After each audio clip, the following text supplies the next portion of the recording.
Hi everyone, so this is today's service loaner. It's a 2016 Audi Q5 2.0T with Quattro, of course.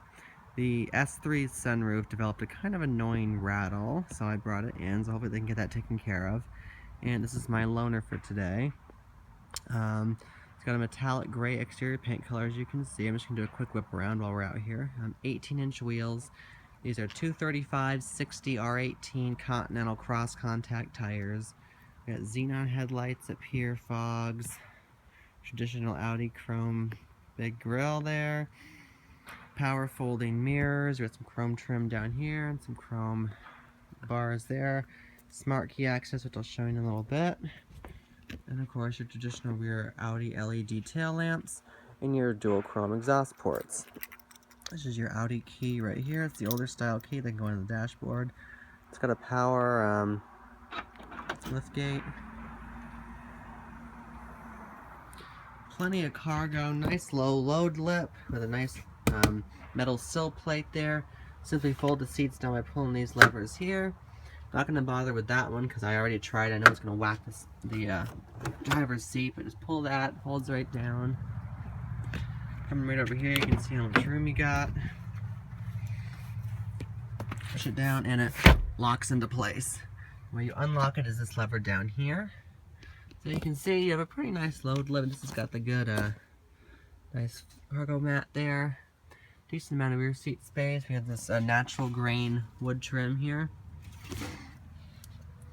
It's kind of triple zone climate control, but not really. You can adjust the temperature coming out of the rear vents there. There's only a 12-volt outlet back here. You have your nice center armrest here with cup holders that slide out in the traditional Audi fashion. Some reading lamps there. You have your panoramic sunroof, which I'll show you when we pop into the front seat. So let's get that unlocked. Lock that back into place. Then you can close the hatch from this button right up here.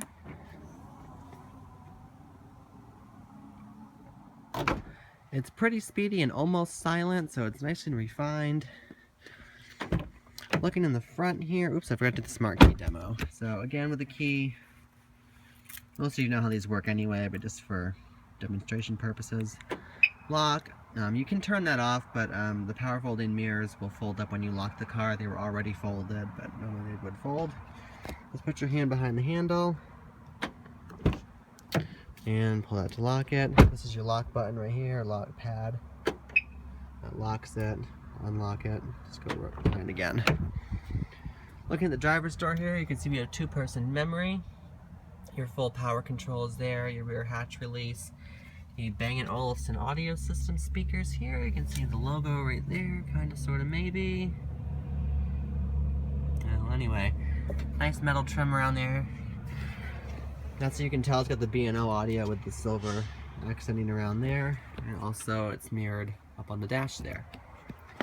Nice 12-way power driver's seat. I think it's an 8-way passenger seat. There's no power lumbar on the passenger. Verified that earlier. Get your nice all-weather Q5 mats. Double check it again. Yeah, there's no lumbar on the passenger seat. You can see it's equipped with M&I with navigation. These controls indicate it's got navigation. You get your multimedia up here. Your SIM card for your Audi Connect and Google Earth Maps and stuff like that. I think this car is Google Earth Maps, but it's not active right now, obviously, because there's no SIM card in it. And your 2 SD card slots. Coming over here, we have your headlight controls here. We got panel dim, automatic headlights, front fog lights, rear fog lights. Vent there, obviously, your traditional Audi-looking gauges. Your Audi steering wheel, which is unfortunately kind of marked up right here. Somebody already ruined that. The car's only got about 1,600 miles on it. Obviously your traditional wiper and turn signal stocks are right there. This gloss black, as you can see, gets dusty really easily, so that would kind of drive me a little bit insane. We'll turn the ignition on in just a sec.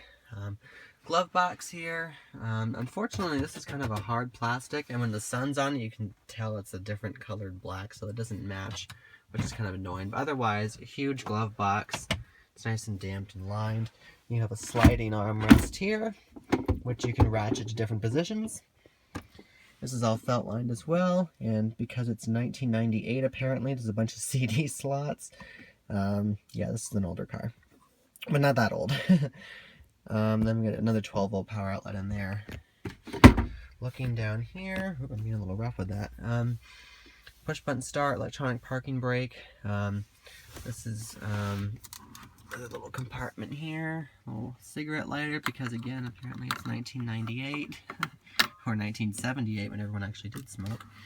But anyway, there's that. This is a manual tilt and telescopic steering wheel. This is as far down as it will go. I had the seat kind of relaxed.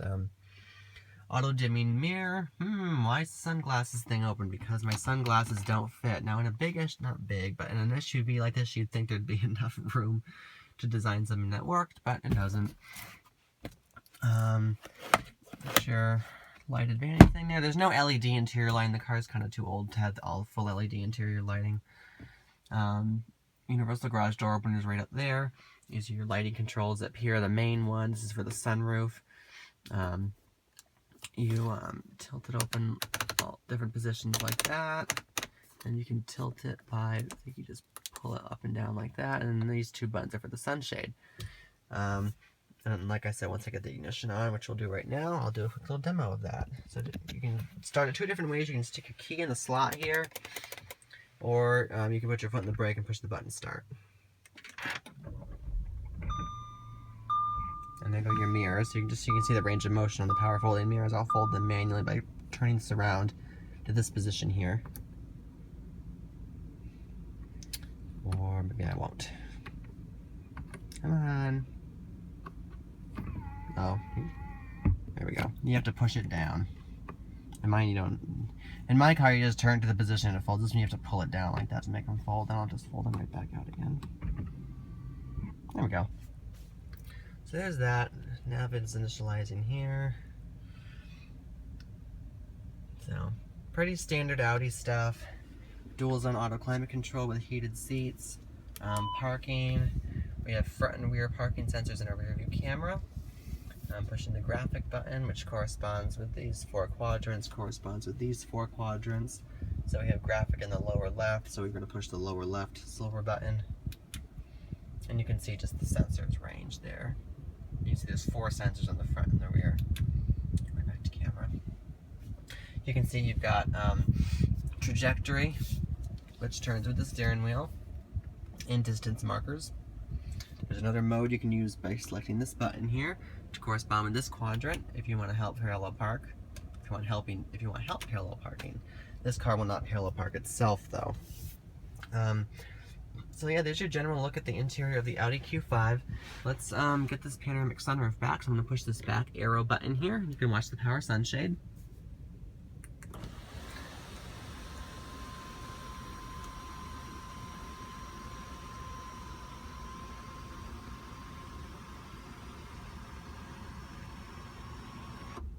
Goes all the way back. This divider here is where the sunroof's going to start to open. You can tilt it by pulling, I think you push it up on this edge.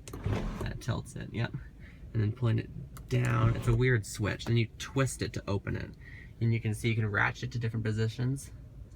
These are your ambient lights here that kind of make the interior glow red a little bit. Anyway, you just turn this knob and you can ratchet to different positions. And you can see it flicks up over the top. So like all the way open. There's your wind deflector. And you can see there it is all the way open. And I believe you can force it back even farther. So forcing it back, that's what it looks like on the outside.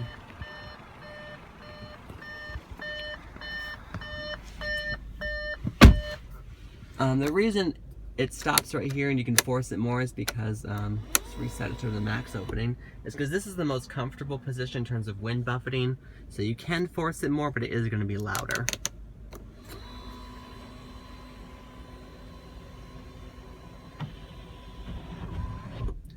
So there's the panoramic sunroof.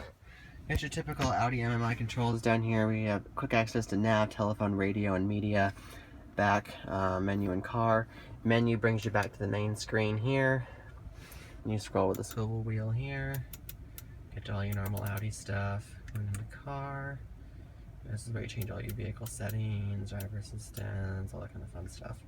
So I have a full MMI tour on my channel of the newer version in my car with the touchpad and everything. This is the older style. It works relatively the same. This, you can turn it and push it down to select, and this is a little swivel thing that moves around for the map. You can scroll around with that thing. Under the hood, you're not going to find a whole lot that's exciting. You got to open the door. This is an interesting design that Audi does, which I kind of like. It's designed so you can't open the hood if the door is closed, which is a good safety feature, I guess. You don't pull the wrong things. Once you open it, then you're allowed to pull this whole thing up. The window down.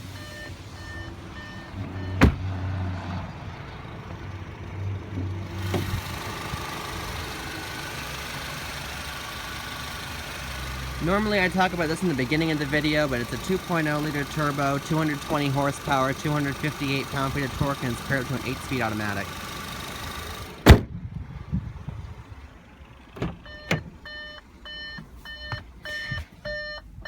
How's it drive? Well, it's pretty comfortable and quiet.